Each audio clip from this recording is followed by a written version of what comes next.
Mesdames, Mesdemoiselles, Messieurs, bonjour. Chers compatriotes, les évolutions politiques qui se produisent et qui nous permettent de connaître le vrai visage des acteurs en raison des comportements qu'ils développent m'amènent à faire cette vidéo à un moment où une clarification est importante. Vous savez que depuis de très nombreuses années, je me vertue seul quasiment. Peut-être qu'il y avait beaucoup d'autres acteurs qui, dans leur fort intérieur, avaient le même avis que moi sur les raisons profondes de nos échecs à répétition, dans nos efforts pour évincer le régime du président Biya démocratiquement, mais personne ne peut refuser que j'ai pris sur moi pendant des années, des mois, en plusieurs circonstances et de manière constante de promouvoir un grand consensus politique, à l'image de ce que les acteurs politiques des années 90 ont pu faire autour du président Foundi, qui est un exemple qu'il nous faut suivre de nouveau.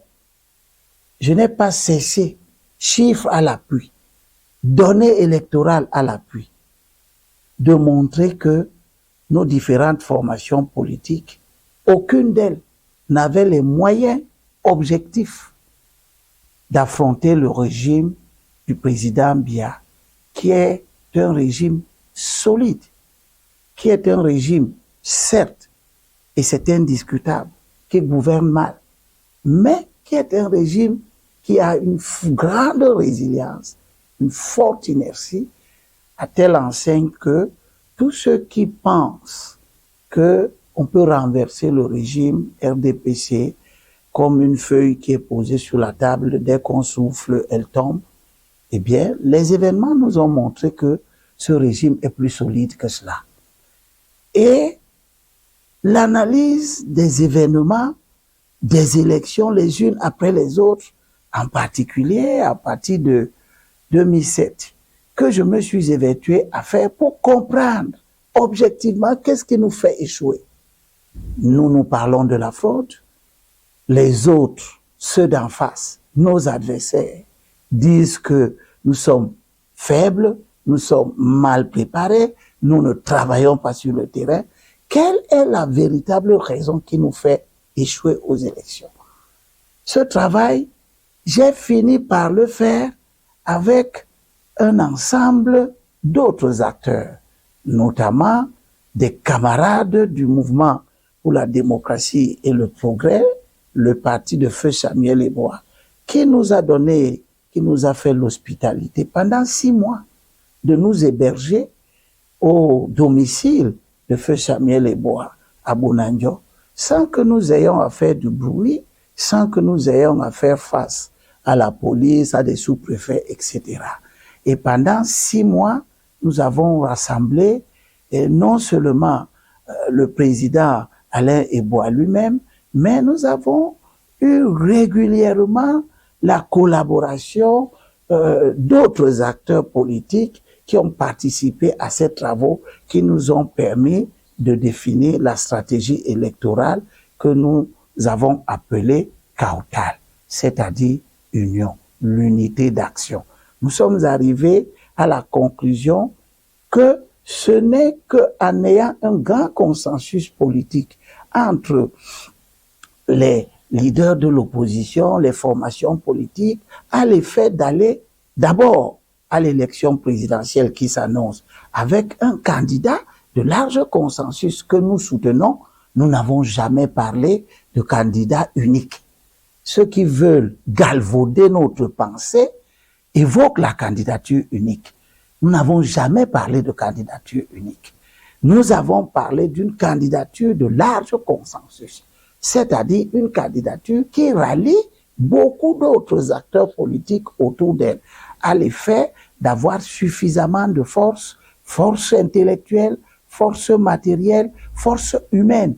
Parce que l'élection présidentielle, comme j'ai eu déjà à le démontrer, ça a été en 2011, 22 000 bureaux de vote à surveiller. Ça a été en 2018, 24 000 bureaux de vote à surveiller. Nous nous rapprochons sensiblement en 2025 de quelque chose comme 30 000 bureaux de vote à surveiller. Je sais, vous le savez, beaucoup d'entre vous y croient. Aucun parti de l'opposition n'a les moyens de mettre 30 000 personnes aguerries, valables, connaissant bien le code, capables de défendre le candidat en situation de crise dans les bureaux de vote. Aucun parti politique n'a autant de ressources humaines à déployer sur le terrain le moment venu.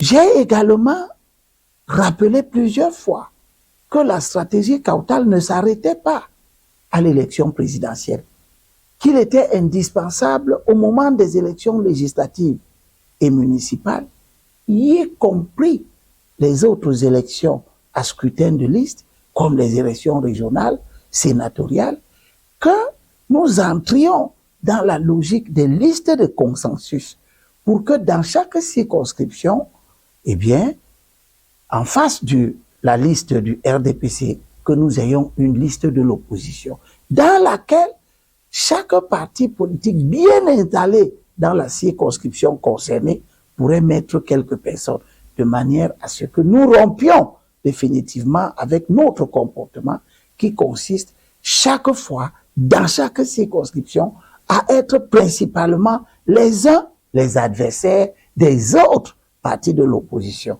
Et vous le savez, le comportement du RDPC même le prouve. C'est de cet éparpillement, de cette division, de cet éclatement de nos forces que se nourrit le RDPC, et c'est principalement la raison de nos échecs à répétition. Donc, vous savez les efforts que je fais depuis. Je veux me réjouir dans cette vidéo qu'au fur et à mesure que le temps est passé, de nombreux Camerounais, aussi bien des acteurs politiques que nos simples concitoyens, se sont ralliés à l'idée qu'il est indispensable que nous fassions bloc et que nous ayons un candidat de large consensus. Depuis, rien ne se fait. Vous entendez les candidatures qui s'annoncent à gauche, qui s'annoncent à droite, qui commencent sérieusement à proliférer. Et nous avançons vers la fin. Nous nous rapprochons considérablement de la convocation du corps électoral. Rien n'est fait. Les candidats continuent à être chacun emporté par son ego personnel, ses ambitions personnelles. Et de nouveau, nous voyons venir l'échec, comme en 2018, comme en 2011, comme en 2004, etc., etc. C'est à ce moment-là qu'il y a à peu près 4 mois, au mois de janvier, j'ai décidé de me lever et d'aller voir certains des acteurs que je croyais suffisamment de bonne foi. Je les connais. J'ai toujours considéré qu'ils pratiquaient la lutte contre le régime du président Biya d'une manière assez sincère et, à mon sens, ils méritaient d'être approchés. Je suis parti de chez moi, je suis parti voir le président Sambaka, je lui ai exposé ma vision des choses, la nécessité pour lui, pour moi-même, pour Anissé Ekane, pour Henriette Ekwe, de ne pas rester les bras croisés, d'aider les différentes candidatures sérieuses qui s'expriment à se rapprocher dans la perspective d'avoir une candidature de large consensus. Mais c'est sans oublier que vous savez aussi que depuis 2018, je n'ai pas cessé de dire qu'il est temps que l'éviction du régime du président Biya, l'éviction démocratique de ce régime, serait le grand moment de rendre justice à la communauté anglophone. permettre que les anglophones aussi accèdent à la magistrature suprême de ce pays, qu'ils dirigent aussi ce pays. Parce que dans ma vision des choses, et j'ai déjà eu plusieurs fois à l'expliquer, la justice est ce qui élève une nation. La communauté anglophone, dans laquelle, au sein de laquelle s'est réveillée une rébellion sécessionniste, exprime depuis de nombreuses années son mécontentement dans la manière dont les processus électoraux de ce pays sont organisés et une manière qui donne la primauté à la communauté francophone. Parce que démographiquement, la communauté francophone est la plus nombreuse dans l'attelage que nous avons hérité des pères fondateurs lors du grand référendum de 1961, qui a permis que la partie anglophone et la partie francophone, les deux Cameroun dont vous tous vous connaissez l'histoire, se rapprochent, se donnent la main, se mettent ensemble. Mais depuis ce temps, c'est les francophones qui gouvernent. C'est les francophones qui ont la majorité des députés. C'est les francophones qui ont la majorité des sénateurs, etc., etc. Toutes choses qui ne concourent pas à l'apaisement. La guerre a éclaté à cause de cela. Ceux qui ont amené la guerre, ce qu'ils disent de leur mécontentement, c'est qu'ils sont marginalisés dans le Cameroun tel qu'il fonctionne. La démocratie du nombre n'est pas la démocratie en soi. La démocratie du nombre est une mauvaise démocratie qui ne tient pas compte des réalités que le vote, one man, one vote, ne peut pas permettre de résoudre. Il est important de passer à quelque chose d'autre, de se parler et de faire le jeu démocratique dans le cadre d'un consensus. J'ai essayé de faire en sorte que les acteurs se réunissent. Et quand je suis allé voir le président Sambaka en premier, nous avons eu une discussion. Nous avons été tous les deux intéressés par l'idée qu'il fallait qu'on s'implique pour amener les acteurs qui proclament leur candidature ici et là à travailler ensemble. Nous avons fixé la date d'une autre réunion et j'ai appelé Anissé Ekane. Je lui ai exposé le souci commun que Sambaka et moi-même nous avons eu. Je suis allé voir Henriette Ekwe. Nous avons discuté et tout le monde a convenu de prendre part à une réunion de travail qui s'est tenue chez M. Sambaka. Nous étions à 4. Henriette Ekwe, Sambaka, Anissé Ekane et moi-même. C'est moi qui faisais le secrétariat de cette réunion. Nous avons discuté de la nécessité de nous impliquer, de travailler à l'effet de permettre à toutes ces candidatures de se mettre ensemble. Mais, comme je l'ai toujours dit, je vous l'ai toujours dit, le consensus, ce n'est pas un fourre-tout. Le consensus ne se fera jamais dans l'esprit d'un tout venant, où on va prendre tout le monde, comme si tout le monde était équivalent. Tout le monde n'est pas équivalent. Vous avez vu les problèmes qui sont apparus dans la scène politique tous ces temps-ci, et vous avez tous compris qu'il y avait des candidatures qui sont susceptibles de se présenter à l'élection présidentielle sans aucune entrave. C'est Mme Tomaïnou, parce que son parti remplit toutes les conditions du code électoral. C'est M. Joshua aussi, président du SDF, qui peut se présenter aux élections parce que son parti, le SDF, remplit toutes les conditions nécessaires. Si on convoque les élections maintenant, Mme Tomaïnou peut être candidate de l'UDC. Si on convoque les élections maintenant, monsieur aussi peut être candidat de l'UDC. Mais il y a la société civile, parce que je vous ai aussi régulièrement dit que nous devons sortir de la logique que les élections, la vie politique appartiennent aux partis politiques. La société civile existe, elle est là. Elle a de nombreuses ressources humaines qui peuvent concourir sérieusement à l'avènement du changement dans notre pays. C'est dans cet esprit que M. Akeremouna, rompu dans la lutte contre la corruption, a été encouragé à être candidat. Il m'avait rendu visite et je lui ai donné mes encouragements en lui disant que le moment viendra où il faudra essayer, vaille que vaille, coûte que coûte, de mettre les candidats annoncés ensemble. Il s'est mis au travail et il a reçu le soutien du parti Univers qui s'est engagé à le présenter aux élections conformément aux dispositions du code électoral. Le parti Univers a déjà fait une première expérience. Vous le connaissez tous, c'est grâce au parti Univers que M. Cabral Libye a pu être candidat en 2018. Nous avons donc la certitude que le parti Univers peut présenter quelqu'un à l'élection présidentielle et que cela ne souffre d'aucune difficulté. Il s'est engagé à présenter Akeremouna. C'est pour cela que dans ma façon de voir les choses, et je l'ai exprimé aux autres collaborateurs, Akeremouna faisait partie des candidatures qui n'ont aucun problème, au même titre que la candidature de Joshua aussi, au même titre que la candidature de Thomas Ndamjoya, au même titre que la candidature de Serge Espoir Matomba, au même titre que la candidature de Célestin Bizigui, maire adjoint de Monatele, qui est le président du parti PAL, qui a des conseillers municipaux, qui est un élu, qui peut se présenter à l'élection présidentielle au sens du code électoral dans son article 121.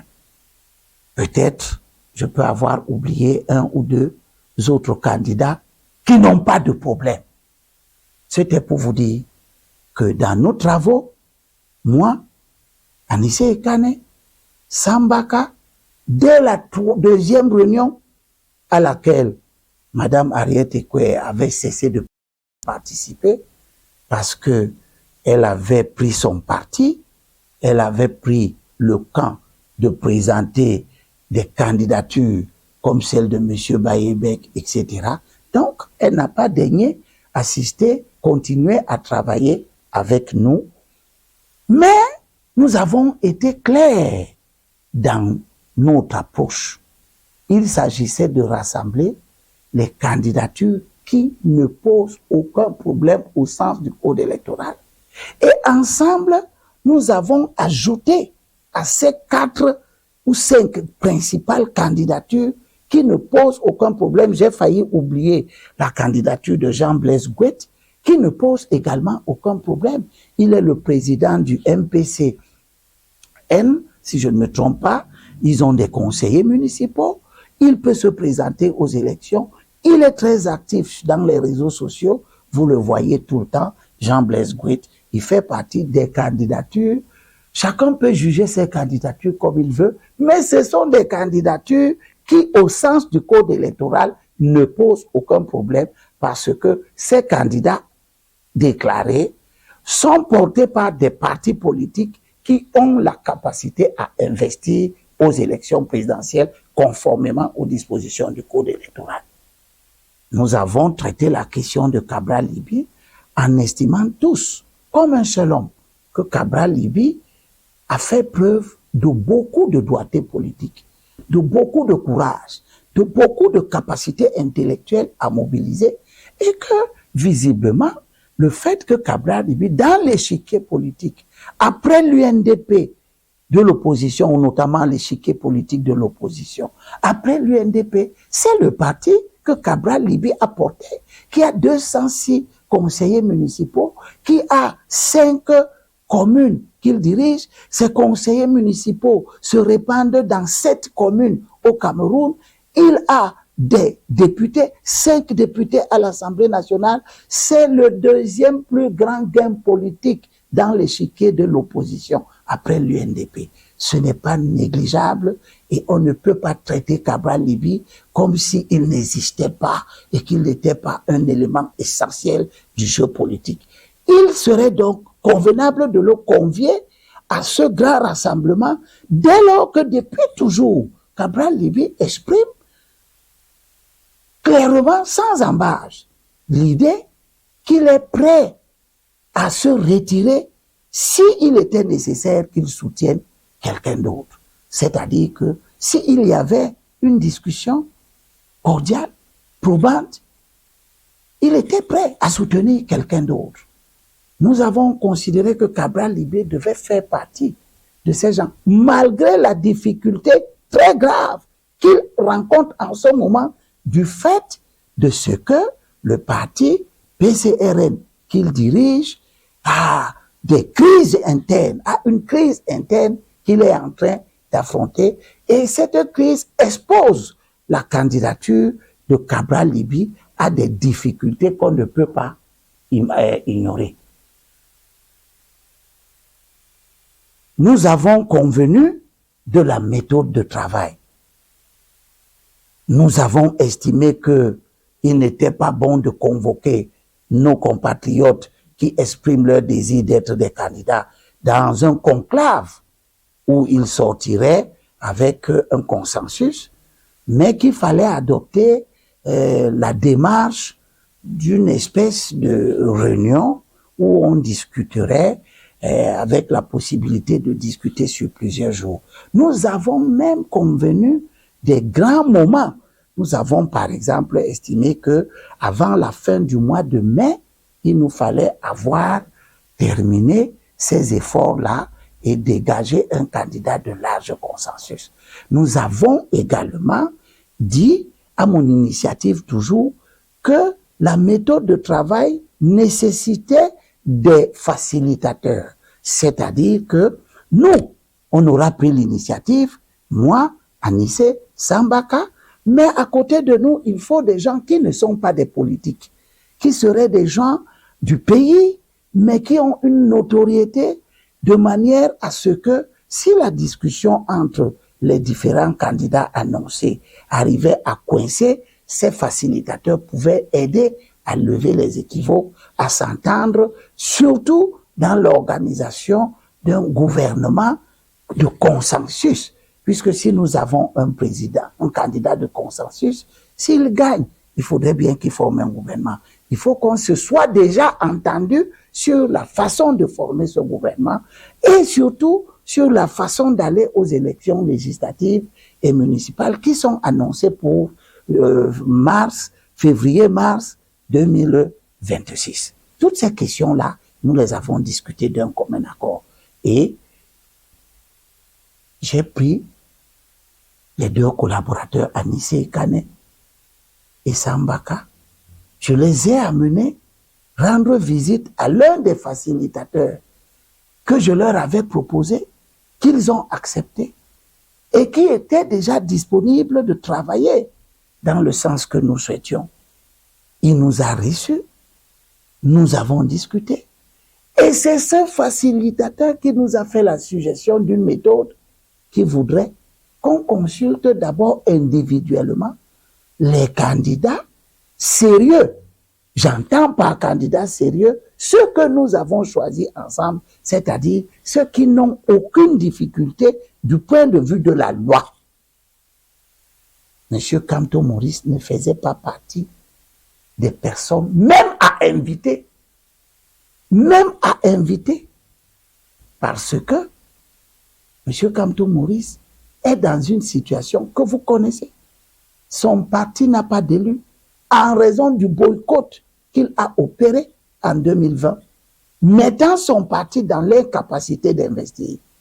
Mais en plus de cela, M. Kamto Maurice, au moment où nous discutons, au moment où nous allons commencer à consulter les candidats sérieux, nous ne savons pas par quel moyen M. Kamto sera candidat. Nous ne savons pas s'il est en train de chercher les 300 signatures que le code électoral exige pour un candidat présenté par un parti politique qui n'a pas les élus. Nous ne savons pas si M. Kamto est en train de chercher un parti politique qui pourrait l'investir de la même manière que Cabral Libye a cherché en 2018 un parti politique qui l'a investi, de la même manière que M. Akeremouna a obtenu que le parti Univers puisse l'investir. Jusqu'au moment où je fais cette vidéo, personne ne peut dire quel est le parti politique qui consent à présenter M. Kamto à l'élection présidentielle. M. Kamto, au lieu de traiter cette question, a plutôt développé une grosse querelle intellectuelle sur la notion de mandat impératif, donnant l'impression qu'il va se battre pour que le MRC l'investisse. Parce que, dit-il, le MRC a des élus, etc. Autrement dit, M. Kamto, pendant que les autres contournent la difficulté et veulent régler un problème en se conformant à la loi, M. Kamto veut défier l'ordre, qu'il soit un bon ordre ou qu'il soit un mauvais ordre. L'ordre, c'est que un parti politique qui investit, c'est celui qui a des élus. Le parti politique qui investit, s'il n'a pas les élus, son candidat se comporte, doit remplir les conditions d'une candidature indépendante.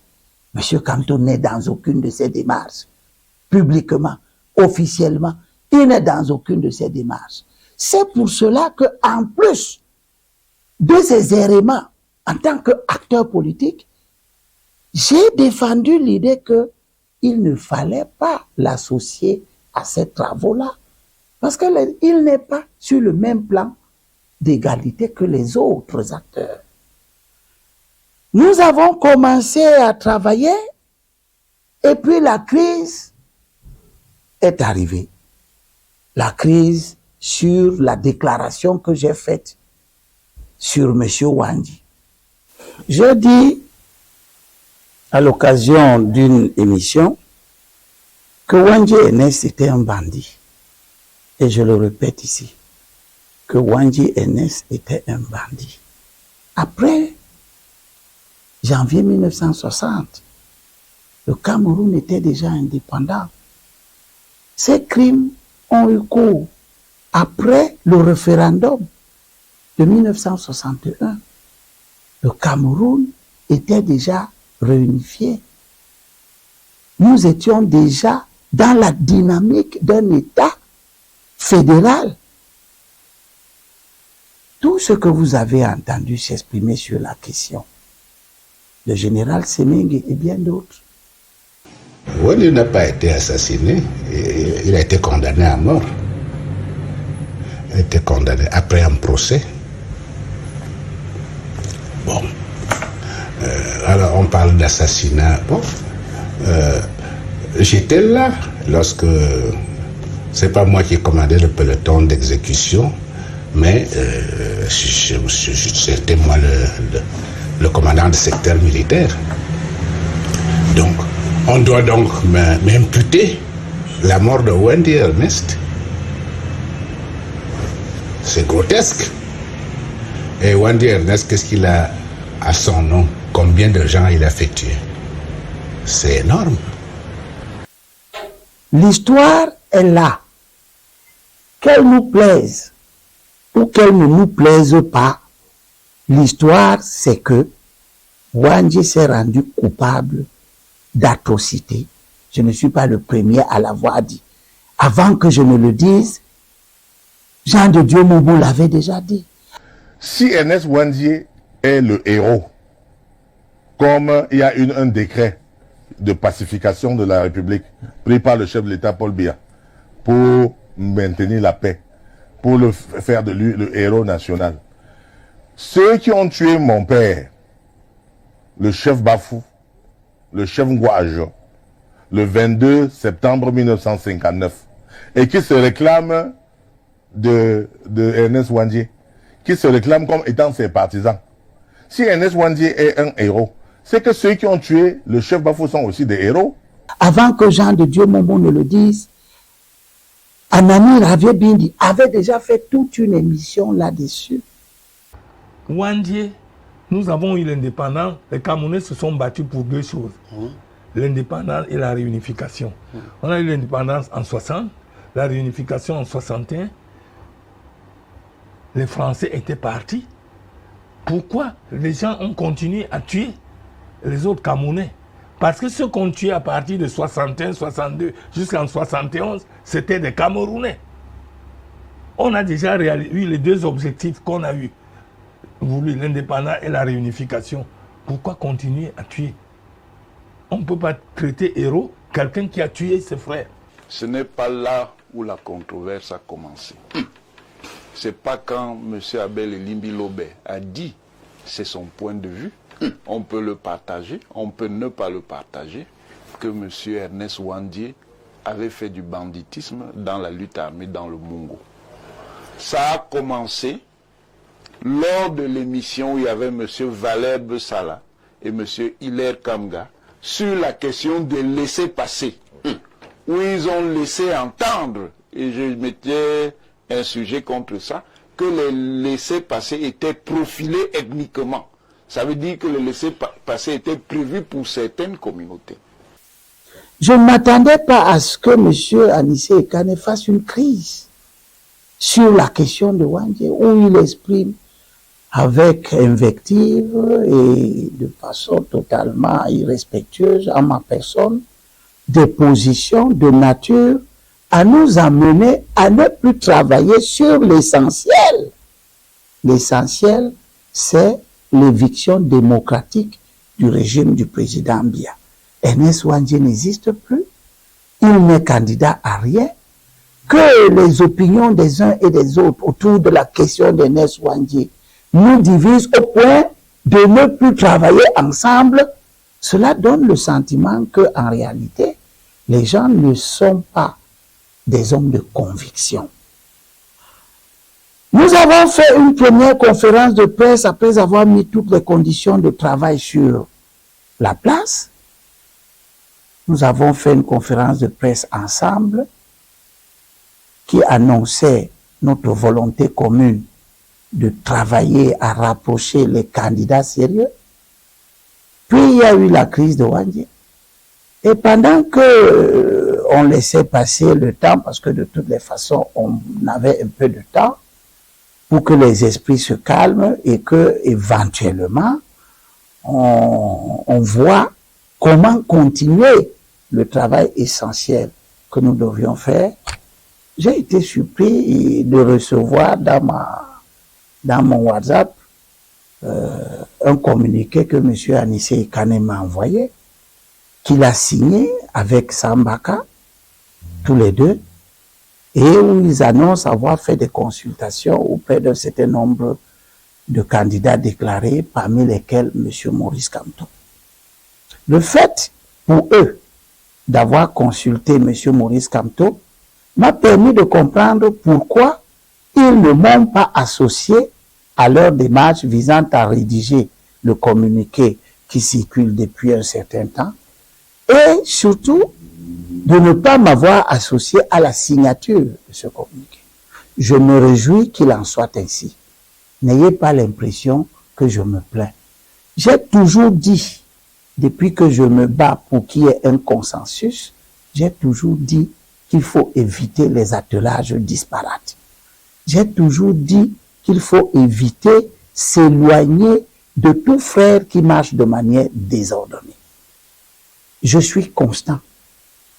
Et je vous ai dit de manière constante que M. Maurice Kamto, son parti et tous ceux qui collaborent avec lui sont dépositaires de la pire des cultures politiques dont notre pays n'a pas besoin. M. Anissé Ekane, en allant se rapprocher de M. Maurice Kamto, envisage d'amener dans les efforts que nous avons conçus, que j'ai initiés, quelqu'un qui est l'acteur politique du moment le plus controversé. Anissé Ekane, moi-même et bien d'autres, nous savons que dans l'histoire politique de notre pays, depuis les années 90 que le multipartisme est revenu, on n'a jamais eu un acteur politique aussi controversé, de par ses propres positions, de par sa trajectoire, les éléments de sa trajectoire qui ont été révélés ici et là. Oui, certains disent qu'ils ne comprennent pas que nous allions aux élections, alors que peut-être on n'a pas changé le code électoral, alors qu'on n'a pas réglé la crise de nos œuvres. Et je vous pose la question. Est-ce que si nous n'allons pas aux élections, ça changera le code électoral? Est-ce que si nous n'allons pas aux élections, on va régler la crise de nos œuvres? Nous allons aux élections pour nous donner une chance d'être en position de régler la crise de nos œuvres. C'est ça qu'il faut comprendre. C'est pour ça que nous sommes allés aux élections en 2018. Et c'est pour cela que nous irons aux élections, s'ils tiennent ces élections, en 2020. Je le dis et je vais être clair là-dessus.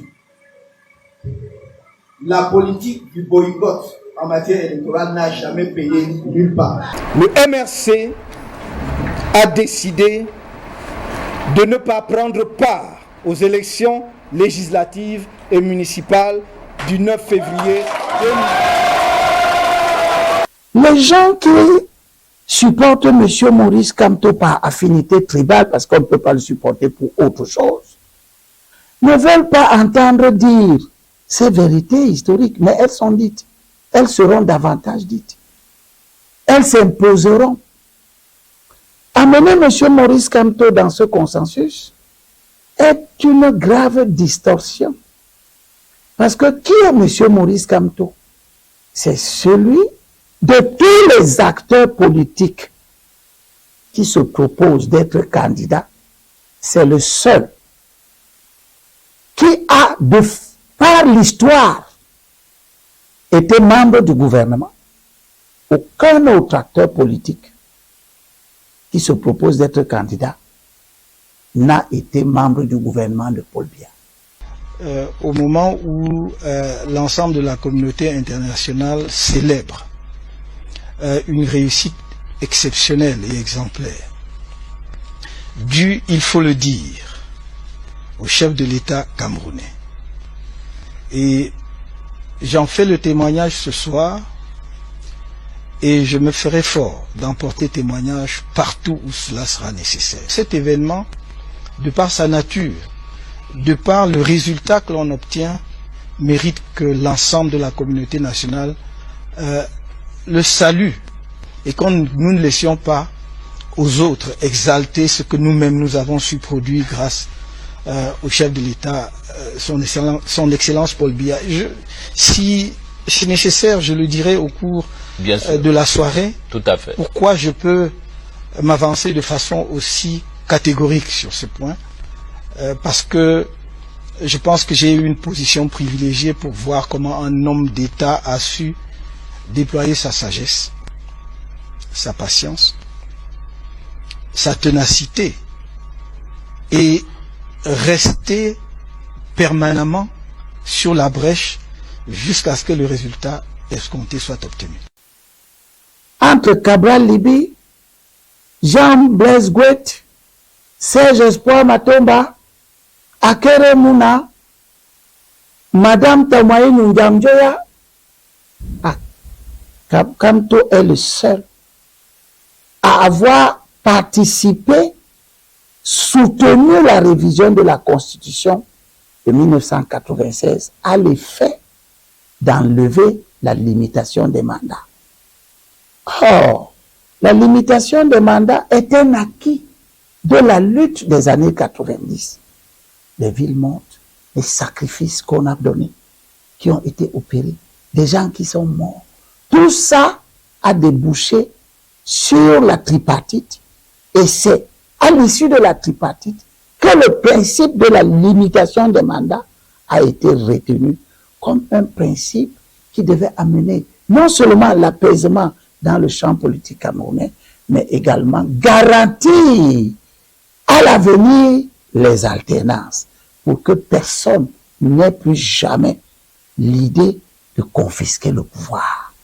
Oh, M. Maurice Kamto s'est associé au moment où il était membre du gouvernement. Il était donc un homme du régime. Il s'est associé avec d'autres acteurs du régime, les Nyat, etc., etc. Ils se sont assis, ils ont rédigé une motion de soutien en mars 2008 pour demander la modification de la Constitution. S'il y a un homme politique sérieux qui est un opposant au régime du président Biya, qui ne considère pas qu'il s'agit là d'un acte d'une gravité extrême, je pense que ce n'est pas un homme politique normal. Ceux avec qui M. Kamto a œuvré pour que la constitution de 1996 soit modifiée, ils sont dans le RDPC, ils sont dans leur régime, ils sont cohérents, ils sont au service d'une cause qu'ils comprennent bien, qu'ils aiment, l'éternité au pouvoir. M. Kamto serait resté dans le régime, avec les gens du régime, il n'y aurait aucun problème sur lui. De même qu'il n'y a aucun problème sur Nyat, de même qu'il n'y a aucun problème sur Jean Pété. C'est leur système, c'est leur régime. Ils veulent l'éternité. Ils peuvent nous rouler dans la farine. Nous en prenons acte. Mais que M. Maurice Kamto, pour des raisons d'ailleurs inavouées, inconnues, quitte le régime et vienne nous dire aujourd'hui qu'il va être un acteur essentiel de l'éviction démocratique du président Biya, eh bien, pour moi, il s'agit d'un acteur inacceptable. Et c'est parce qu'il est un acteur inacceptable de par ses responsabilités qu'il a prises dans l'histoire politique de notre pays après 90, que l'opposition, de diverses manières, le rejette. Au-delà de cette responsabilité historique, qui disqualifie M. Maurice Kamto à s'asseoir avec Akere Mouna, avec Ossi, avec Cabral, avec Serge Espoir Matomba, il y a d'autres événements qui donnent, qui organisent, qui entretiennent la controverse sur la moralité même de cet acteur politique, M. Maurice Kamto. M. Maurice Kamto, c'est le seul de tous ces acteurs politiques qui se proposent d'être candidat à l'élection présidentielle à avoir boycotté les élections de 2020. C'est-à-dire avoir choisi de se mettre dans une situation où le parti qu'il dirige passe de 20 élus qu'il avait en 2018 à 0 et devient un parti insusceptible d'investir un candidat.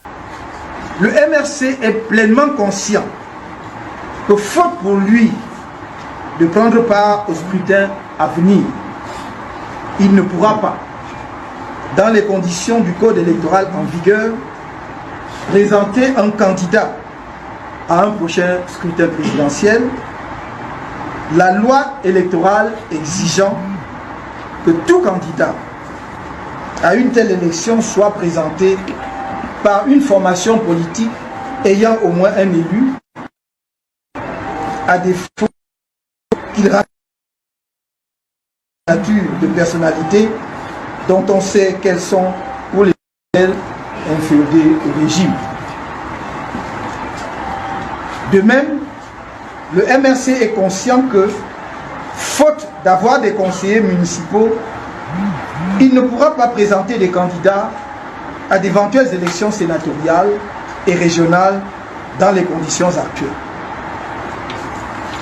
Pourtant, malgré ces constats cruciaux, le MRC a décidé de ne pas prendre part aux élections législatives et municipales du 9 février. M. Maurice Kamto est le seul de tous les candidats annoncés à avoir un tel profil désastreux qui crée une véritable calamité politique autour de sa personne. Mais les choses ne s'arrêtent pas là. M. Maurice Kamto, c'est le seul qui a cru bon d'avoir avec lui et pour lui une organisation nébuleuse, la BAS, qui a fait des crimes, qui est allé détruire les représentations démocratiques, les représentations de la République, qui a détruit les ambassades. Vous connaissez un autre pays africain où l'opposition a détruit les représentations diplomatiques à l'étranger? Quand ces gens détruisaient les représentations diplomatiques, ils se sont réclamés de quelqu'un. Ils se sont réclamés de Maurice Kamto, qui ne les a pas désavoués. Ils ne se sont jamais réclamés d'Akeremouna. Ils ne se sont pas réclamés de Cabral Libi. Ils ne se sont pas réclamés de Joshua aussi. Ils ne se sont pas réclamés de Tomaïnou. Ils ne se sont pas réclamés de Serge Espoir Matomba. Ils ne se sont réclamés de personne d'autre au Cameroun. Ils se sont réclamés de M. Maurice Kamto. Ils se sont servis de sa photo. Ils se sont servis de tout ce qu'ils pouvaient pour montrer qu'ils agissaient au nom et au profit de M. Maurice Kamto. Plus tard, c'est-à-dire le 23, entre le 22 et le 23 janvier 2019, le groupe de ce monde-là s'est retrouvé à Bafoussam pour arrêter un certain nombre de choses et planifier tout ce que vous avez vu au Cameroun et peut-être ailleurs. Alain Foguet était absent à ce rendez-vous. Et il a pris pour prétexte qu'il avait des urgences. Il n'a donc pas pris part à la réunion de Bafoussam, à laquelle pourtant ont pris part Kamto, Zonga, Penda et un certain Kamdem qui était leur régional, paix à son âme. Et c'est dans l'hôtel de ce Kamdem que cette réunion qui a tout planifié s'est tenue. D'ailleurs, pour le prouver, demandez-nous nos ordonnances de renvoi devant le tribunal militaire. Le juge avait arrêté que c'est à Bafoussam que tout s'est joué, y compris les castes de la France et autres. Un tel acte d'une telle violence, un tel acte inouï par sa bêtise n'avait jamais été commis dans l'histoire politique de notre pays. Quels sont même ceux qui veulent rendre cet acte banal? Qui sont-ils? Quels sont ces Camerounais qui veulent rendre un tel acte banal?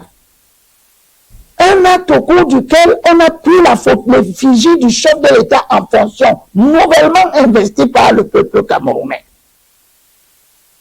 On casse, on urine dessus, une profanation que seul l'aveuglement tribaliste peut permettre aux uns et aux autres d'expliquer.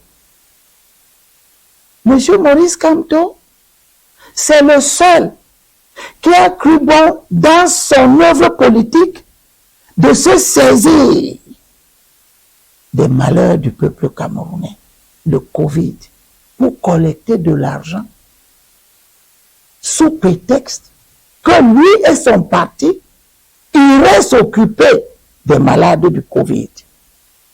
Vous savez tous le drame que cette histoire représente. Dans la crédibilité de l'opposition, l'argent collecté n'est jamais arrivé chez les malades. Voilà donc l'homme que M. Anissé Ekane s'en va chercher pour venir le faire asseoir avec les autres leaders qui en rien ne sont reprochables à ce niveau de responsabilité.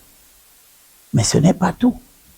M. Maurice Kamto, c'est celui qui, après l'élection présidentielle de 2018, a tenté de mettre en œuvre une insurrection à l'effet de renverser les institutions. Vous savez ce que cette insurrection est devenue et les conséquences qui ont fait en sorte que M. Foguet, Bibou Nissak et d'autres goûtent le raisin de la persécution politique. Persécution inutile qui n'avaient aucune raison d'être. Parce que ces gens n'auraient jamais dû aller envisager de renverser par une insurrection un président qui venait d'être déproclamé élu. M. Kamto, c'est le seul. Dans l'histoire du Cameroun, de 90 à aujourd'hui, même le président Foundi, en 92, a dit « Je ne marcherai pas sur les cadavres pour arriver au palais ». M. Maurice Kamto a donc ça comme bilan. C'est lui que M.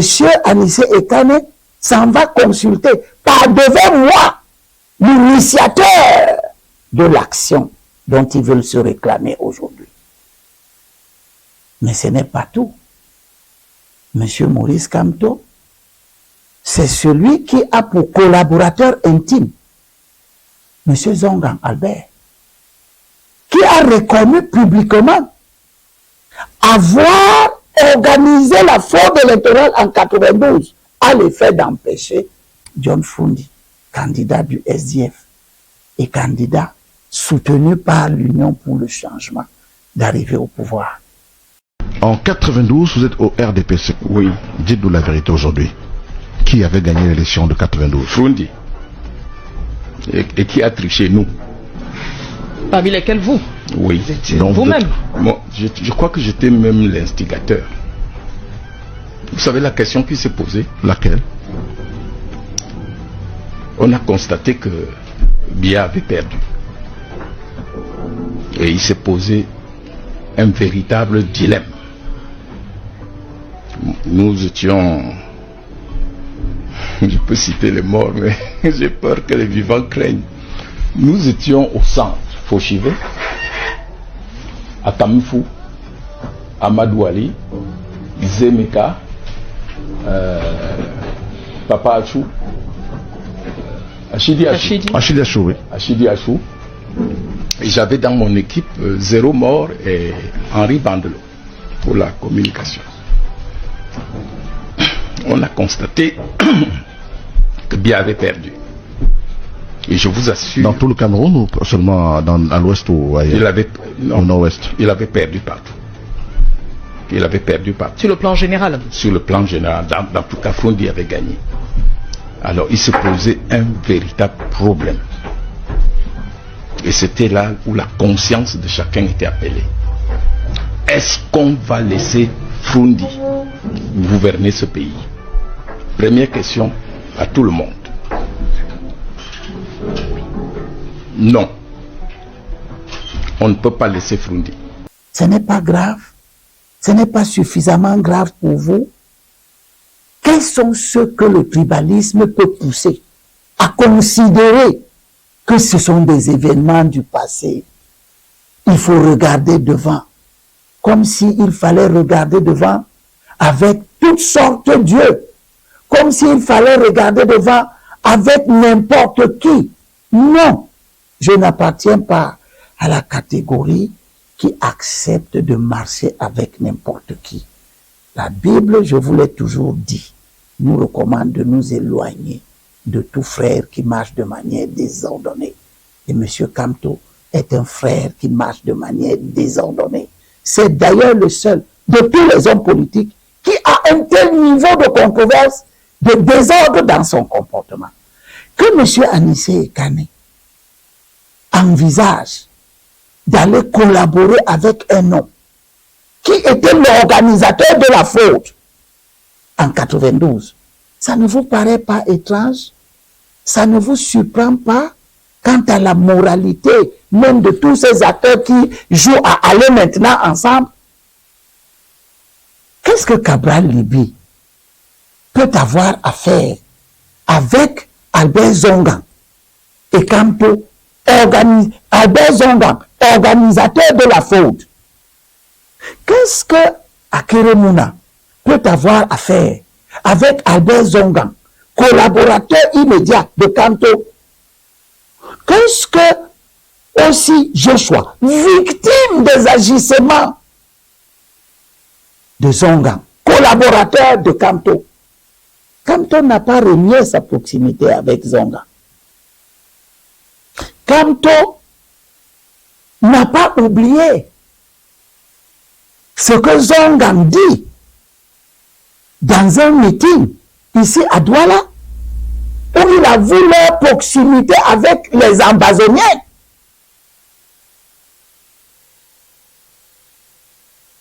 Écoutez cette vidéo. Ce que nous avons gagné dans ce combat, c'est notre rapprochement avec la direction des Ambazoniens de Cameroun, de l'Ambazonie, avec qui il y a de fortes chances que nous reconstituions un Cameroun où il fait vivre bien pour tout le monde et que personne n'ait plus envie de s'en aller. Le président Ayou Take, avec qui j'ai pris mon petit déjeuner ce matin, m'a dit aux Camerounais,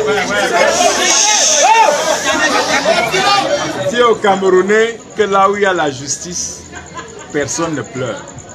Monsieur Ekane s'en va donc chercher des gens qui ont une collaboration avec des ambazoniens pour les amener dans la discussion pour chercher un consensus. Monsieur Ekane s'en va prendre des gens qui ont les mains souillées par la violence pour les amener dans un consensus avec les autres, comme si dans l'opposition camerounaise, tout le monde était sale et qu'il ne fallait pas regarder ceux qui sont propres. C'est faux, chers compatriotes. Aussi n'est pas sale comme Zonga. Aussi n'est pas sale comme Kamto. Serge Espoir Matomba n'est pas sale comme Zonga. Il n'est pas sale comme Kamto. Il ne copine pas avec les Ambazoniens. Cabral Libi n'est pas sale comme Kamto.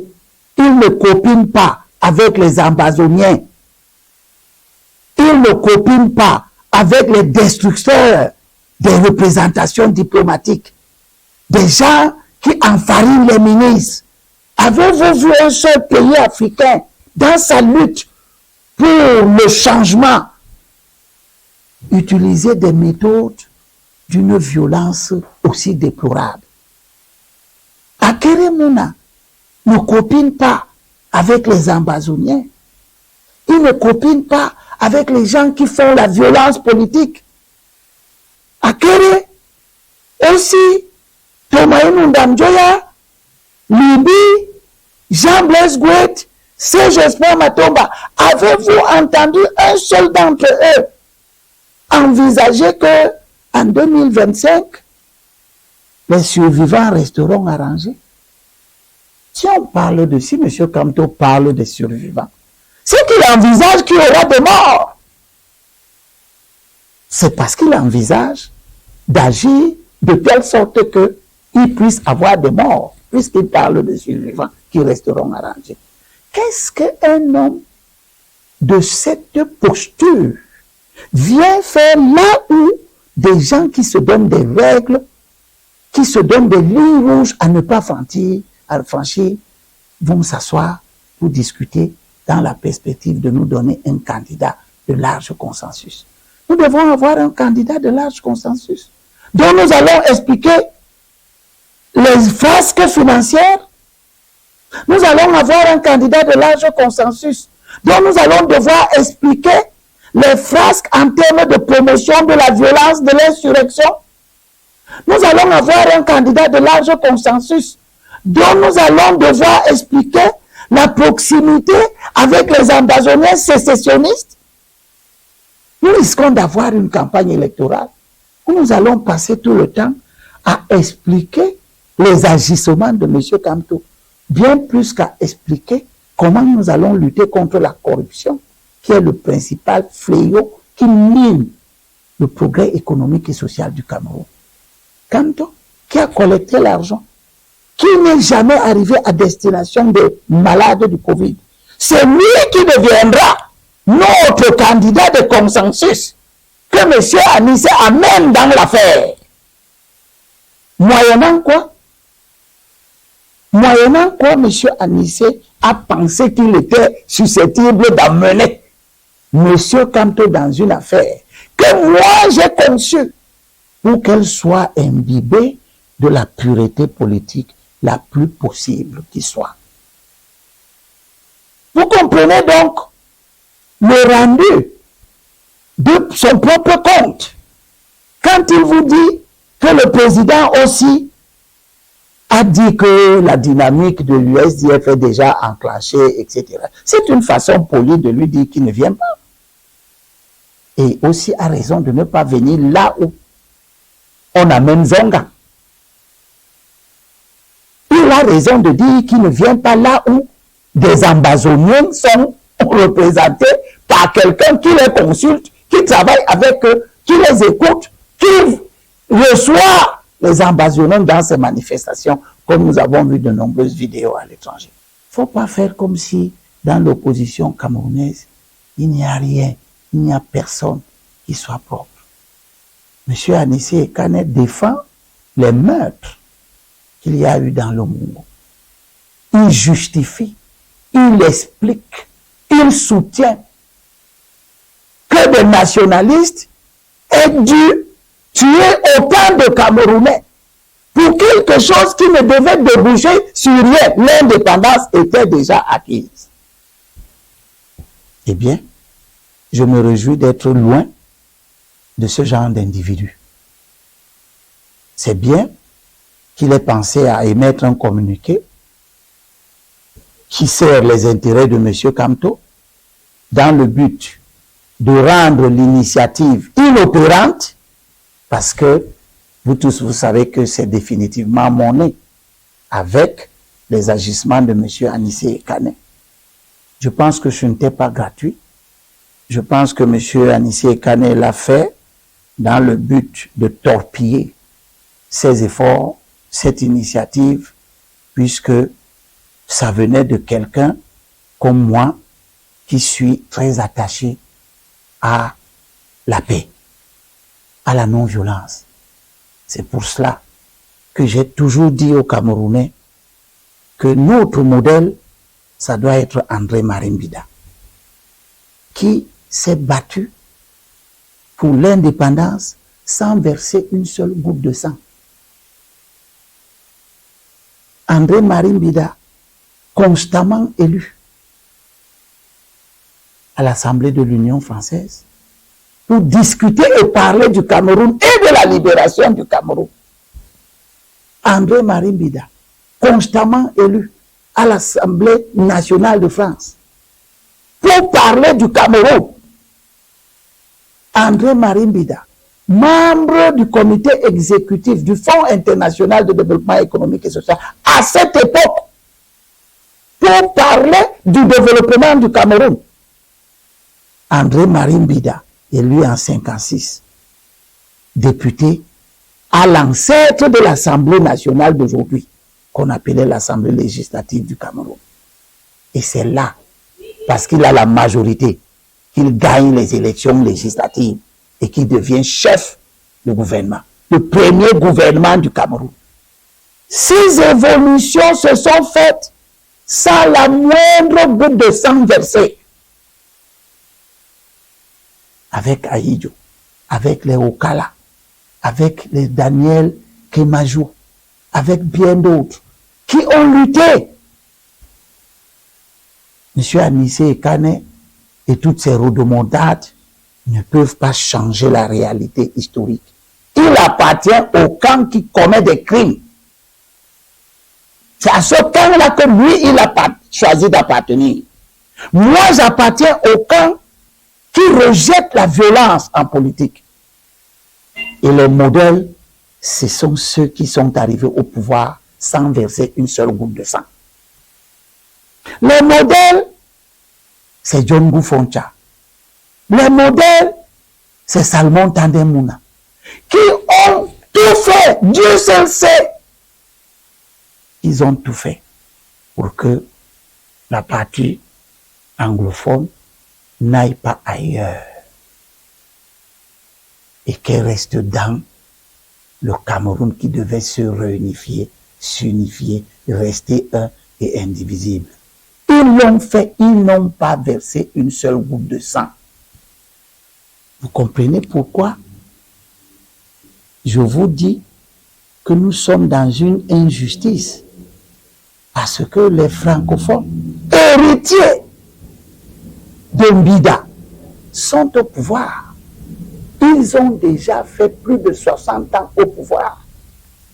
Où sont les anglophones, héritiers de Djongo Foncha et de Salomon Tandemuna, qui devraient aussi arriver au pouvoir si nous voulons que les deux communautés dans l'histoire du pays aient à avoir assuré les hautes fonctions pour que demain nous puissions sortir définitivement de la logique coloniale anglophone, francophone. Nous ne sortirons pas de cette logique en confisquant le pouvoir à nous les francophones, en faisant comme si les anglophones n'existent pas, en faisant comme si au nom de l'unité on ne doit pas chercher à donner aussi aux anglophones. Nous devons continuer. On a eu deux présidents, Mbida francophone, Ahidjo francophone, Paul Biya francophone. Maintenant, vous voulez remplacer Paul Biya par un autre francophone, peut-être Cabral Libi francophone, peut-être Ndamjoya francophone, peut-être Jean-Blaise Gouet francophone, etc., etc. Pour que le mécontentement anglophone se perpétue, pour que les anglophones continuent à considérer qu'ils sont une roue de secours. C'est ça qui explique ma position. Aujourd'hui, qu'il est important qu'après plus de 60 ans, où les francophones exercent l'autorité suprême dans ce pays, je ne vais pas compter Mbida, je compte à partir de la réunification du référendum, où il y a eu un président et un gouvernement francophone et un gouvernement anglophone, mais un président. Donc c'est à partir du référendum qui a donné naissance à l'État fédéral. Et ce sont ces gens, dans leur recherche du compromis, sans violence, qui sont arrivés en 72 avec un projet d'unifier notre pays, d'avoir un gouvernement, un parlement, une présidence de la République. Si nous avons un hommage à rendre entre les gens qui ont versé le sang et ceux qui ont économisé les vies humaines, je dois rendre hommage à qui? Mon choix est clair. Les insultes que vous pouvez avoir à mon endroit ne le changeront pas. Je choisis ceux qui ont économisé les vies humaines. Je choisis d'honorer ceux qui ont refusé de verser le sang. Et l'histoire nous montre que c'est eux qui ont eu raison, parce que c'est eux qui sont arrivés au pouvoir. Et c'est eux les pères fondateurs de ce pays. Voilà ce que je voulais dire pour justifier que je vais annoncer très prochainement mon soutien à un candidat anglophone, que M. Ekane et ses dérives poursuivent leur agissement, mais je pense que il n'y aura aucune raison fondamentale que M. Cabral Libi, Jean-Blaise Gouet, Matomba Espoir, Akere Mouna, Joshua aussi, Ndamjoya, s'asseyent avec des apôtres de la violence, des pratiquants des détournements de deniers publics.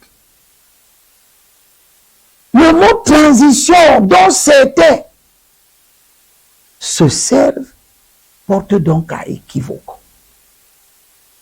Il laisse penser que l'entente, c'est que le président que nous allons élire ne gouverne pas pendant les 7 ans. S'il convient qu'il va gouverner 3 ans, et une fois qu'il est président, il décide de ne pas démissionner, qu'est-ce que vous allez faire? Vous allez recommencer une crise? vous allez commencer à le traiter d'avoir trahi, et patati et patata, alors qu'il est dans son droit constitutionnel de rester 7 ans au pouvoir. Qu'est-ce que vous allez faire? Vous allez commencer à chauffer le Front social pour le renverser parce que vous avez fait une entente qui va dans son fond contre la Constitution. Entendons-nous, soutenons un candidat, faisons un consensus autour de lui, organisons un gouvernement d'union. Et tout ça pour les 7 ans prévus par la Constitution. Je vous remercie.